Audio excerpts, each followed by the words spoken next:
3 दिवसीय गोरखपुर के दौरे पर सीएम योगी आदित्यनाथ आज गोरखनाथ मंदिर में करेंगे विशेष पूजा अर्चना। फ्लैटेड फैक्ट्री कॉम्प्लेक्स का करेंगे लोकार्पण।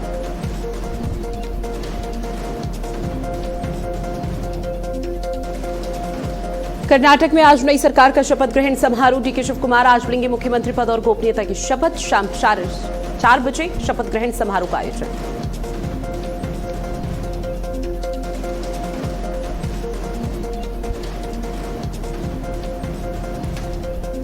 वाराणसी में देर रात अवैध मस्जिद पर चला पीला पंजा। 200 साल पुरानी मस्जिद की ढह गई, ध्वस्त की गई। 22 मिनट में ढही अजगैब शहीद मस्जिद।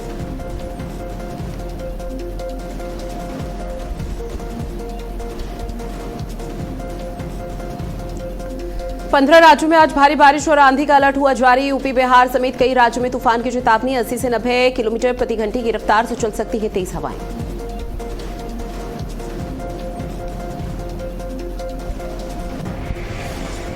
नमस्कार, आप देख रहे हैं भारत अपडेट। मैं हूं आपके साथ ऋतु भंडारी। शुरुआत करते हैं बड़ी खबर के साथ बुलेटिन की, जो कि राजधानी लखनऊ से मिल रही है। सीएम योगी आदित्यनाथ की अध्यक्षता में आज कैबिनेट की बैठक होनी है। शाम 5 बजे का समय होगा जब कैबिनेट की बैठक होगी। मुख्यमंत्री आवास पर कैबिनेट की बैठक होगी। आज कई महत्वपूर्ण प्रस्तावों पर मुहर भी लग सकती है।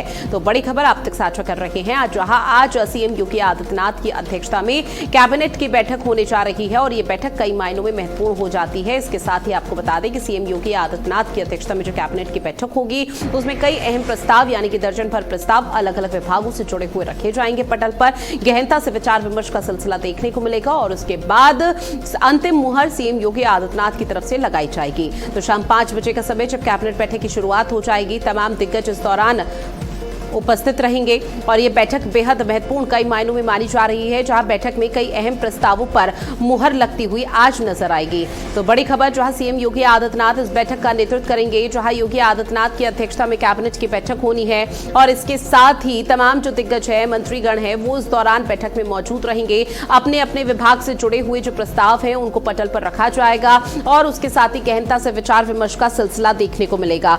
तो सीएम योगी आदित्यनाथ की अध्यक्षता में आज कैबिनेट बैठक होने जा रही है, जो कि बेहद महत्वपूर्ण है। अलग अलग विभाग से जुड़े हुए प्रस्तावों को पटल पर रखा जाना है, जहां पर आपको बताते चले कि उन विभागों को जो प्रस्ताव रखे जाएंगे उस पर मंजूरी योगी आदित्यनाथ की तरफ से दी जाएगी, जिसके साथ ही जिसमें कानून व्यवस्था, पुलिस की कार्यप्रणाली को कैसे चुस्त दुरुस्त किया जा सकता है उसको लेकर चर्चा यहां पर होगी। और कैबिनेट की इस बैठक में वाहनों का जुर्माना माफ करने का भी प्रस्ताव आ सकता है और किसानों से जुड़े हुए प्रस्तावों को भी लाया जा सकता है, जहां सीएम योगी आदित्यनाथ इस बैठक का नेतृत्व करेंगे और इस बैठक में तमाम विभागों के प्रस्ताव रखे जाएंगे और उसके बाद प्रेस ब्रीफिंग भी यहां पर देखने को मिलेगी, जहां पर मुख्यमंत्री आवास पर कैबिनेट की बैठक होगी और ऐसे में कैबिनेट बैठक को लेकर फिलहाल शाम 5 बजे वो तस्वीरें देखने को मिल पाएंगी, जहां पर मुख्यमंत्री आवास में कैबिनेट बैठक की शुरुआत हो जाएगी।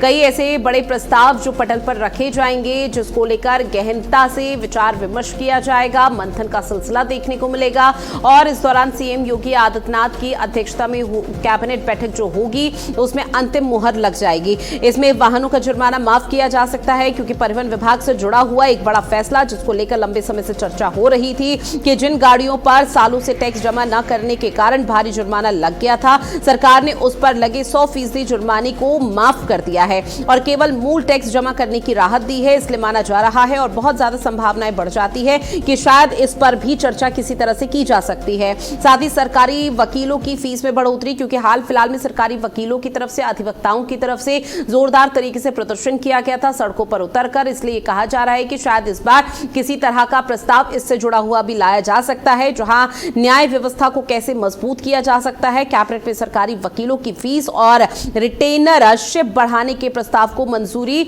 मिल सकती है। तो ये वो तमाम प्रस्ताव हैं जो आप तक साझा कर रहे हैं, जो कि बेहद महत्वपूर्ण हो जाते हैं कई मायनों में। रमन मिश्रा मेरे सहयोगी फोन लाइन पर हमारे साथ जुड़े हुए हैं। रमन, चूंकि आज शाम 5 बजे कैबिनेट की बैठक होनी है और ऐसे में कौन कौन से वो प्रस्ताव जो पटल पर रखे जाएंगे? बिल्कुल, आज शाम बजे मुख्यमंत्री योगी आदित्यनाथ के आवास पर कैबिनेट बैठक आहूत की गई है। इस कैबिनेट बैठक में सभी मंत्री शामिल होंगे और तमाम अहम प्रस्ताव, 15 प्रस्ताव माने जा रहे हैं जिन प्रस्तावों पर चर्चा होगी और अंतिम मुहर लग सकती है। इसमें सरकारी वकीलों की जो फीस 50% तक बढ़ाने का प्रस्ताव है, ये बड़ा अहम मुद्दा है, क्योंकि 2012 में से आज तक जो सरकारी वकील हैं, जो हाई कोर्ट, जिला कोर्टों में, सत्र न्यायालय में जो सरकार का पक्ष रखते हैं, उनकी फीस नहीं बढ़ी है, उसका मामला है। वही 5 जनपद ऐसे हैं जहां पर नई जेल बनाने की, पुरानी जेल थी जहां व्यवस्था सुचारू रूप से नहीं चल सकती है क्योंकि आबादी भी बढ़ गई है, इसलिए 5 नई जेल बनाने का प्रस्ताव भी रखा जाएगा। वहीं खाद्य एवं रसद विभाग का जो इस समय मक्का का सीजन आने वाला है, मक्का की नई नीति बनेगी, किस तरीके से खरीदा जाए तो किसानों को आसानी होगी। वही चिकित्सा स्वास्थ्य विभाग के दंत स्वर्ग सेवा नियमावली में परिवर्तन का प्रस्ताव, यानी कि जो दांत के जो हॉस्पिटल्स होते हैं और जिसका डिपार्टमेंट होता है, उसको लेकर भी सरकार कुछ नए फैसले कर सकती है। साथ ही नमामि गंगे और ग्रामीण जलापूर्ति विभाग और ऊर्जा परिवहन और मंडी विभाग के जुड़े प्रस्ताव पर भी मुहर लग सकती है। इसमें नमामि गंगे और ग्रामीण जलापूर्ति विभाग इसलिए भी चर्चा में है क्योंकि प्रधानमंत्री नरेंद्र मोदी की जो सबसे बड़ी योजना है, जिसके तहत गांव-गांव जल पहुंचाने की जो योजना है, उसको और तरीके अच्छे से लागू करने के लिए भी कई नियम बन सकते हैं। वहीं पर ऊर्जा परिवहन और मंडी विभाग से जुड़े कई ऐसे प्रस्ताव हैं, कई ऐसे नियम हैं जिन पर चर्चा होगी। निश्चित तौर पर ये बेहद महत्वपूर्ण प्रस्ताव हो जाते हैं जिसको पटल पर रखा जाएगा और सीएम योगी आदित्यनाथ के नेतृत्व में जो शाम 5 बजे बैठक होगी उसको लेकर मंथन भी यहाँ पर देखने को मिलेगा। लेकिन क्या कानून व्यवस्था को और बेहतर कैसे बनाया जा सकता है, इसको लेकर भी कोई प्रस्ताव होगा? बिल्कुल, ये तो मुख्यमंत्री योगी आदित्यनाथ की पहली प्राथमिकता होती है, पहली प्रायोरिटी होती है और इसको ये 2017 से लगातार, चाहे कोई भाषण हो, चाहे कोई बैठक हो, मुख्यमंत्री योगी आदित्यनाथ हमेशा लॉ एंड ऑर्डर पर बात करते हैं, प्रायोरिटी देते हैं। ऐसे में बिल्कुल अगर बैठक हुई है और आज के दौर जिस तरीके से गाजियाबाद में और एक तो कांड ऐसे हुए थे जिसको लेकर मुख्यमंत्री जो है चर्चा कर सकते हैं, लेकिन विशेषकर विकास की योजनाओं पर चर्चा होगी क्योंकि कैबिनेट बैठक में प्रस्ताव जो होंगे उन पर चर्चा होनी है। और उसके बाद में हालांकि डीजीपी के साथ 8:30 बजे पुलिस महानिदेशक की पीएसी में बैठक होनी है, वो बाद में होगी। लेकिन पहले कैबिनेट बैठक में जो विकास को लेकर प्रस्ताव है प्रदेश में और बड़ी बड़ी योजनाओं को लेकर जो प्लान बनाया है गवर्नमेंट ने, उनके विभागों ने, उसको लेकर चर्चा की जाएगी और अंतिम उसको रूप भी दिया जा सकता है ऐसी 15 प्रस्ताव में। बताऊं कि फीस 50% तक बढ़ोतरी के फैसले को लेकर भी किसी तरह का फैसला लिया जा सकता है, तो ऐसे में इस मानदेय बढ़ोतरी से क्या अदालतों में सरकारी मामलों में निपटारे में तेजी आती हुई नजर आ पाएगी आगे? अब तेजी का जो प्रक्रिया है वो अलग प्रक्रिया है, लेकिन वेतन का मामला है कि 2012 से बताया जा रहा है कि वेतन अभी नहीं बढ़ा। इसके लिए विभाग द्वारा ये प्रस्ताव बैठक में रखा जाएगा। ये विभाग भी मुख्यमंत्री योगी आदित्यनाथ के पास है। 2022 से ये विभाग मुख्यमंत्री योगी आदित्यनाथ ने अपने पास रखा है, विधि विभाग। और निश्चित तौर पे अगर पैसे ज्यादा बढ़ते हैं, सैलरी ज्यादा बढ़ती है, तो किसी भी चाहे कर्मचारी हो, अधिकारी हो, तो उसका थोड़ा सा मनोबल बढ़ता है। मनोबल बढ़ने से काम अच्छा होता है और बिल्कुल उसका असर जो है वो न्याय व्यवस्था पर पड़ना चाहिए। ठीक है रमन मिश्रा, आप बने रहिएगा हमारे साथ, आगे और भी खबरें जिन पर आपसे अपडेट लेंगे। लखनऊ से एक और बड़ी खबर है। ग्राम प्रधानों को प्रशासक बनाने के आदेश को चुनौती, राज्य सरकार के आदेश को हाईकोर्ट में चुनौती। बड़ी खबर, जनहित याचिका में 25 मई के आदेश को चुनौती दे दी गई है। हाईकोर्ट ने मामले में राज्य सरकार से अब जवाब मांगा है। मामले में आज सरकार अपना पक्ष रखती हुई नजर आएगी, जहां 6 महीने के लिए प्रशासक नियुक्त हुए हैं और ऐसे में प्रधानों को जो प्रशासक बनाने का आदेश पहली दफा राज्य सरकार की तरफ से दिया गया था, योगी आदित्यनाथ की सरकार की तरफ से दिया गया था, उसको एक बड़ी चुनौती हाईकोर्ट में दी गई है। राज्य सरकार के आदेश को जो चुनौती दी है उसको लेकर जनहित याचिकाओं में 25 मई के आदेश को चुनौती दी है और आज इस पूरे मामले को लेकर राज्य सरकार की तरफ से जो जवाब हाईकोर्ट ने मांगा था वो अपना पक्ष रखती हुई राज्य सरकार नजर आएगी। देखना बेहद महत्वपूर्ण है। हालांकि इसको लेकर कहा जा रहा था कि जो प्रधान है उनका कार्यकाल यहां पर खत्म हो रहा है, लेकिन उनके कार्यकाल को 6 महीने के लिए प्रशासक के तौर पर बढ़ा दिया गया था, जिसके बाद उम्मीद जताई जा रही थी शायद कामों में बेहतर होगा, तेजी आएगी और ऐसे में इसे ऐतिहासिक फैसला योगी सरकार करार कर रही थी। लेकिन विपक्षी पार्टियों की तरफ से भी खूब जोरों से सियासत की गई थी। अब इस पूरे मामले पर एक बड़ी चुनौती हाईकोर्ट में दी गई, जहां जनहित याचिका में 25 मई के आदेश को चुनौती दी गई है। हाईकोर्ट ने मामले में राज्य सरकार से जवाब मांगा है, जिसका जवाब आज राज्य सरकार की तरफ से रखा जाएगा। मामले में आज राज्य सरकार अपना पक्ष रखेगी, तो देखना बेहद महत्वपूर्ण है कि सरकार की तरफ से अपने पक्ष में क्या कुछ रखा जाता है, क्योंकि पंचायत चुनाव को लेकर भी कहा जा रहा था कि शायद वो विधानसभा चुनाव से पहले हो जाएंगे, लेकिन जब प्रशासक का यहां पर 6 महीने के लिए बढ़ा दी गई थी अवधि, तो उस दौरान ये स्थिति और तस्वीर पूरी तरह से क्लियर हो गई थी कि पंचायत चुनाव 2027 के विधानसभा चुनावों के बाद ही हो पाएंगे। जिसके बाद अब एक बड़ी चुनौती जनहित याचिकाओं में 25 मई के आदेश को एक बड़ी चुनौती हाईकोर्ट में दी गई। राज्य सरकार से जवाब इस दौरान मांगा गया हाईकोर्ट की तरफ से और सरकार आज अपना पक्ष रखती हुई नजर आएगी और उन दलीलों के दौरान क्या कुछ सरकार की तरफ से अपना पक्ष रखा जाता है, किस तरह से तमाम चीजों को, तमाम बिंदुओं को उठाया जाता है, वो देखना बेहद महत्वपूर्ण रहने वाला है कि क्या हाईकोर्ट में सुनवाई के बाद किसी तरह से सरकार का फैसला यहां पर बदल पाएगा या फिर किसी तरह की राहत या बड़ा झटका सरकार को लग सकता है, क्योंकि राज्य सरकार की तरफ से जो ऐतिहासिक फैसला करार किया जा रहा था उसको लेकर हाईकोर्ट में चुनौती दी गई और मामले में आज सरकार की तरफ से अपना पक्ष रखा जाएगा। 6 महीने के लिए प्रशासक नियुक्त सरकार की तरफ से कर दिए गए थे। ग्राम प्रधानों को प्रशासक बनाने के आदेश को चुनौती दी गई थी। रमन मिश्रा मेरे सहयोगी लगातार फोन लाइन पर जुड़े हुए हैं। रमन, इस पूरे मामले पर क्या अपडेट और सरकार की तरफ से आज क्या पक्ष रखा जा सकता है?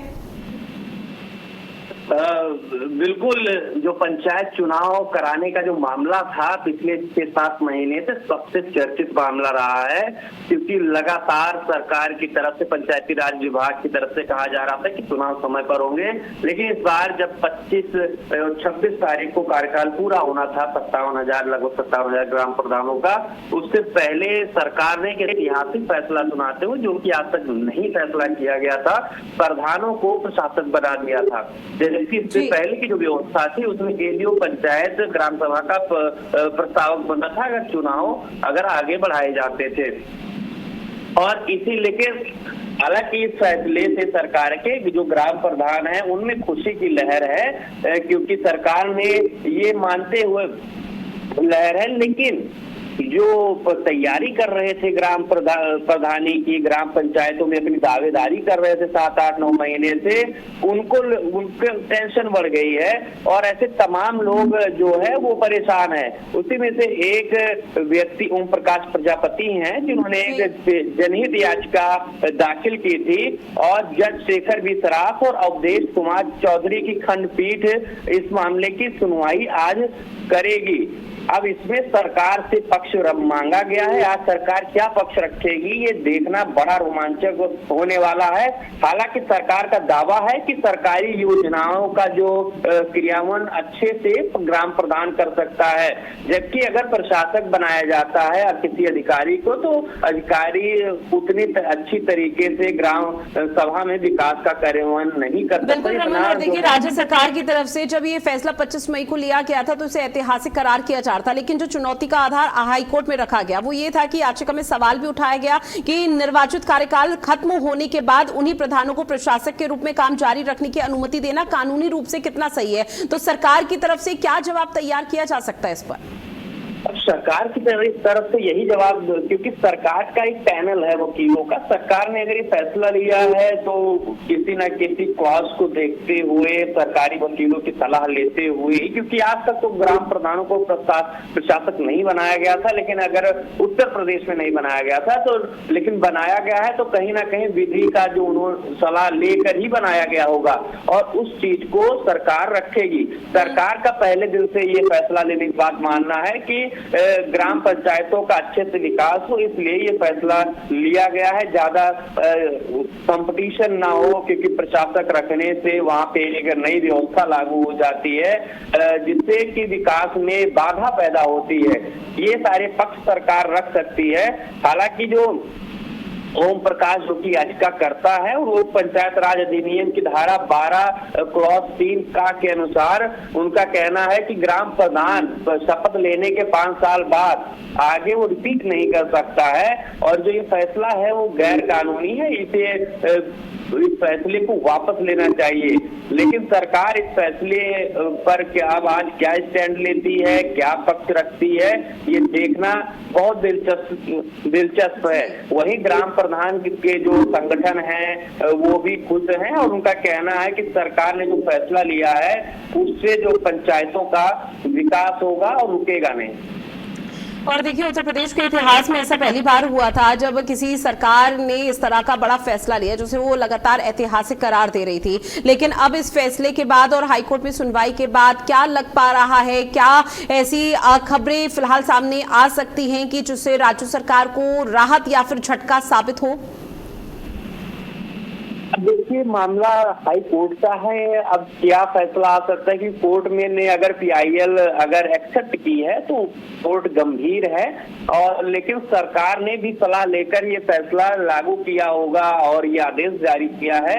अब देखना होगा कि किसके जो नियम हैं, अगर सरकार ने किया है उसका क्लॉज अगर है कानून में तो सरकार का फैसला सही है। लेकिन अगर हाई कोर्ट और अगर कुछ ऐसा कोर्ट को लगता है कि नहीं, सरकार ने जो है नियमों को ताक पर रख के फैसला दिया है, तो कोर्ट कुछ ऐसा फैसला कर सकती है जिससे उत्तर प्रदेश की सियासत गर्म हो सकती है।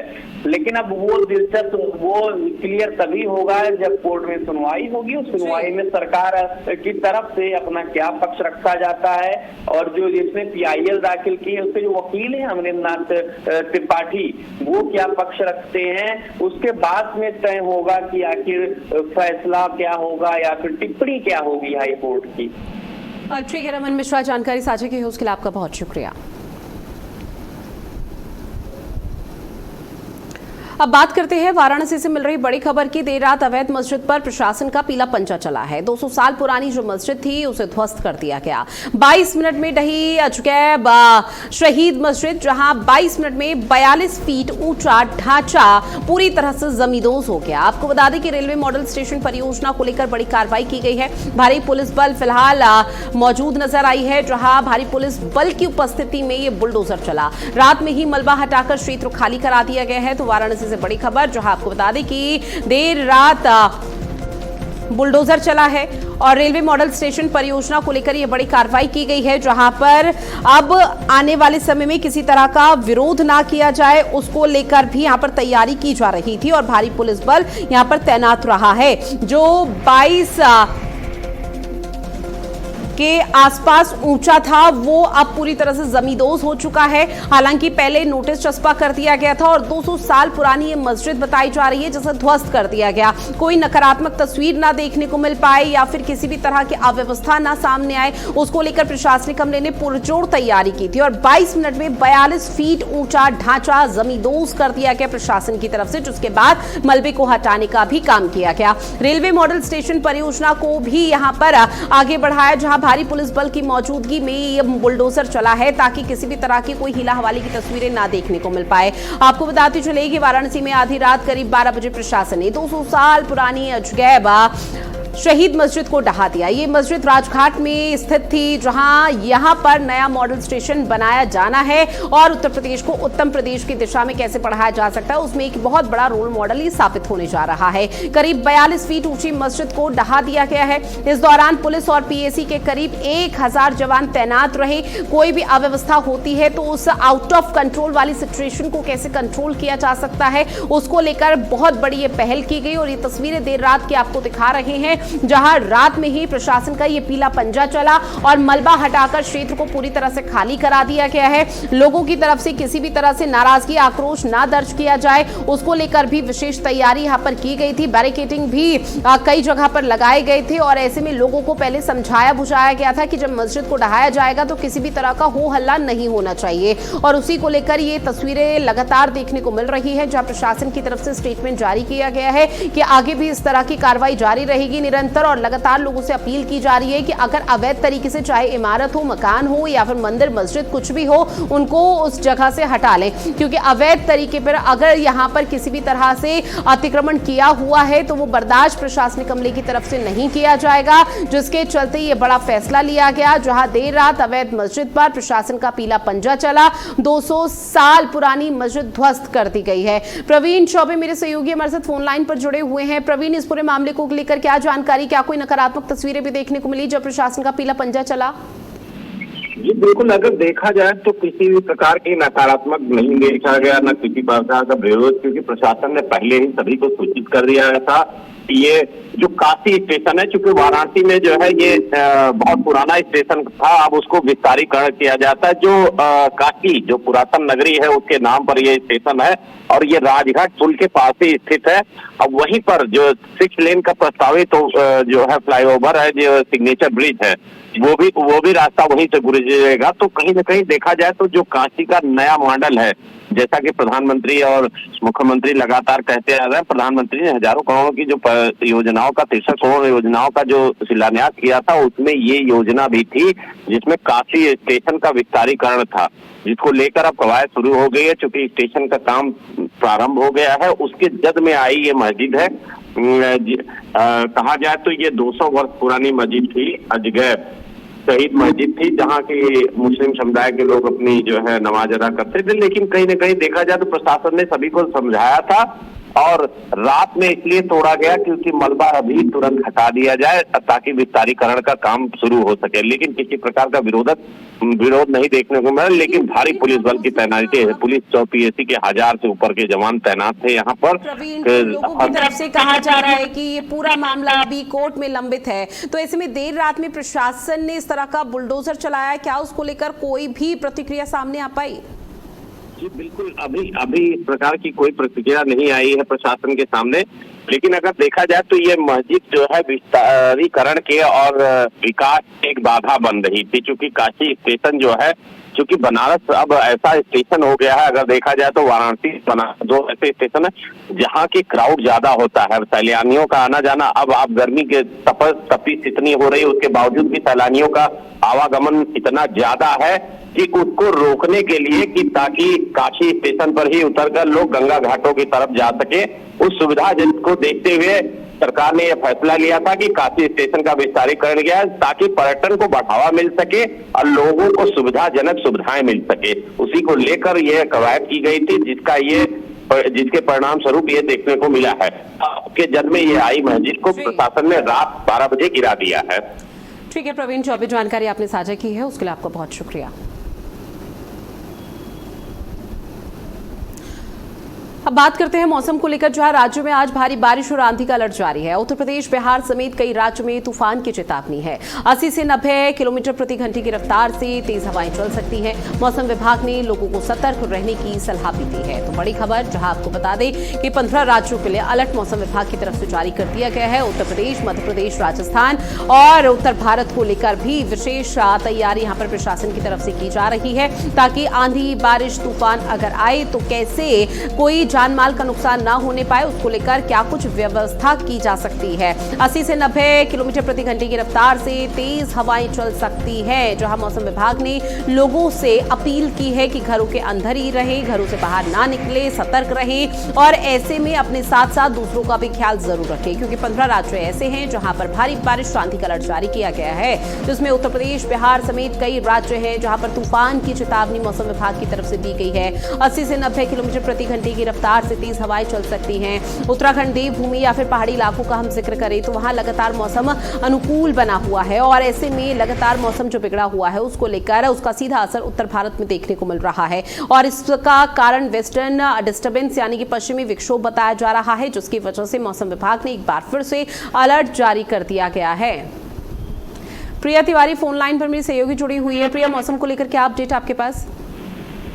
जिस तरीके से अभी देखा गया था कि लू भरी मौसम देखने को मिला था, गर्मी काफी रही, वहीं अब इसके विपरीत मौसम रहने वाला है। अगले 15 राज्यों में मौसम भारी बारिश और आंधी तूफान का बताया गया है। वहीं मौसम विभाग का कहना है कि दिल्ली, यूपी, बिहार, झारखंड, राजस्थान समेत पश्चिम बंगाल में 80 और 90 किलोमीटर की रफ्तार से हवा चलेंगी और बिजली गिरने और ओला गिरने की बात कही है।